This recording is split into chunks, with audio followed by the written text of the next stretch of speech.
Muy bien, otra vez con ustedes, un placer.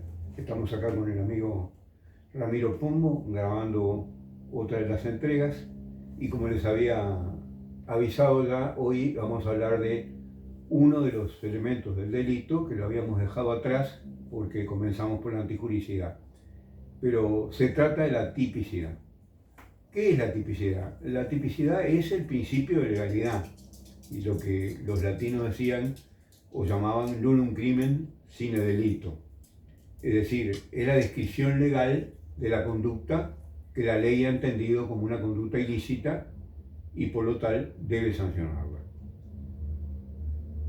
Tenemos entonces que distinguir tres cosas dentro de la tipicidad. El tipo, que es la descripción legal de la conducta, es decir, la norma, como está escrito en el código, qué es lo que se sanciona, cuál es la conducta que va a ser objeto de una pena. El juicio de tipicidad, que es trasladar la conducta de un determinado hecho que haya ocurrido en la vida real a ver si encaja dentro de alguno de los tipos penales que están previstos dentro de las partes especiales de los códigos penales. Y finalmente, lo que se llama verdaderamente la tipicidad, que es el resultado del proceso anterior, es decir, del juicio de tipicidad. Cuando el juez, que es el intérprete máximo, ve que la conducta que está juzgando, la conducta que ocurrió en la realidad, en la sociedad actual, ¿verdad? La puede encajar perfectamente bien, sin que le falte ni le sobre nada, dentro de uno de los tipos penales, dentro de unas normas legales, dentro de uno de los delitos, entonces habrá habido un éxito del juicio de tipicidad y habremos logrado la tipicidad. Los tipos deben ser tipos cerrados, es decir, no deben ser tipos abiertos, esos que pueden dar lugar a un montón de situaciones que pueden abarcar dentro de lo que es la norma jurídica una cantidad, un sinnúmero importante que se tornan al final ambiguos. Hay algunos tipos abiertos, lamentablemente, pero no son los más. Los más son precisamente aquellos que describen correctamente la conducta y son lo que se llaman tipos cerrados. La conducta debe ajustarse perfectamente a cada una de las cosas que dice la ley para que eso sea considerado un juicio de tipicidad con éxito, ¿verdad? Y se trate de una persona que ha actuado, acción, primer elemento del delito, antijurídicamente y típicamente, y además con culpabilidad, que es el último elemento del delito que vamos a ver. Yo hace muchísimos años, cuando me estaba preparando, estaba haciendo la aspirantía de Derecho Penal, de profesor de Derecho Penal con el doctor Adardo Bengoa, que era el catedrático de la materia, recordado profesor de Derecho Penal, autor de libros muy importantes, se me ocurrió, tenía que dar una clase sobre este tema precisamente, era una de las clases por las cuales se me sometía a mí a un examen para ver si podía seguir adelante con la carrera de aspirante a profesor, fue hacer una estructura, un esquema gráfico de todo lo que contenía, lo que podía llegar a contener un tipo penal. No inventé nada, es decir, lo único que hice fue llevarlo a una situación de cuadro sinóptico, pero los elementos son los elementos que se contienen en cualquier tipo penal. Algunos tipos penales son tienen muchas referencias, como el delito de hurto en nuestro país. El artículo 340 del Código Penal uruguayo tiene una descripción muy completa, yo diría, con muchas referencias de lo que debe ser un delito de hurto, pero hay otros que no. Hay otros artículos, como el artículo 310, el delito de homicidio, que dice simplemente el que diere muerte a una persona con intención de matar será penado con tal pena. O sea que hay tipos penales muy cortos, muy precisos pero muy cortos, y hay otros que requieren un sinnúmero de situaciones para que la conducta se pueda adaptar a ese tipo penal. Yo quería ver si ustedes podían tener una visión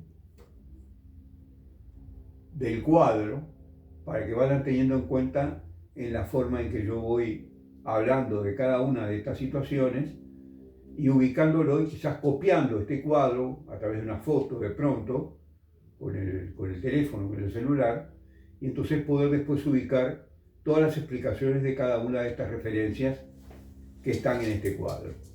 No sé si así se ve bien. A ver qué dice usted, ingeniero. Tenemos que tener en cuenta, dentro de lo que es este cuadro sinóptico, esta estructura de la tipicidad, dos partes. Una parte objetiva, que es la más complicada, y una parte subjetiva. Hoy vamos a referirnos a algo de la parte objetiva, porque es un tema bastante largo y posiblemente nos lleve más de una entrega. La parte objetiva tiene dos elementos. Los elementos permanentes, que siempre tienen que estar en un tipo penal, y los elementos ocasionales, que pueden o no estar dentro de un tipo penal. Entre los elementos permanentes tenemos el bien jurídico, la objetividad jurídica, es decir, el bien interés que ha sido elevado a la categoría de delito por parte de la política criminal de un determinado país, porque es un bien importante para la sociedad y porque debe ser protegido desde el punto de vista penal. Por ejemplo, la vida, por ejemplo, la integridad física, por ejemplo, la propiedad, por ejemplo, la libertad, por ejemplo, la soberanía del Estado y muchos otros más. Los bienes jurídicos, casi todos los derechos fundamentales que están previstos en el artículo de la Constitución, creo que es el artículo 7 de la Constitución, derecho a la vida, la integridad física, el honor, la libertad, la propiedad, casi todos ellos son bienes jurídicos para los derechos penales, para los códigos, para las leyes penales. No todos, por ejemplo, la educación no es un bien jurídico penal, el trabajo no es un bien jurídico penal y algunos otros dentro de lo que es nuestra legislación. En España, por ejemplo, el Código Penal español eleva a la categoría del delito aquellas conductas que vayan contra el trabajador o que vayan contra el contrato de trabajo, que vayan contra el obrero. Ahí está considerado como delito, pero en nuestro país no. Pero en realidad, en la mayoría de los casos, los bienes jurídicos son derechos fundamentales de la persona, del ciudadano, ¿verdad? Siempre hay un bien jurídico dentro de las conductas delictivas. Y es tan importante esto, a veces hay más, pero en general siempre hay uno, y esto es tan importante porque se ha establecido toda la estructura de la parte especial del Código Penal, que es la que castiga los delitos, cada uno de los delitos en especial, que están agrupados precisamente los delitos con referencia al bien jurídico que tutelan. Es decir, se han puesto todos juntos, los delitos contra la vida están todos juntos, ¿sí? Uno atrás de otro.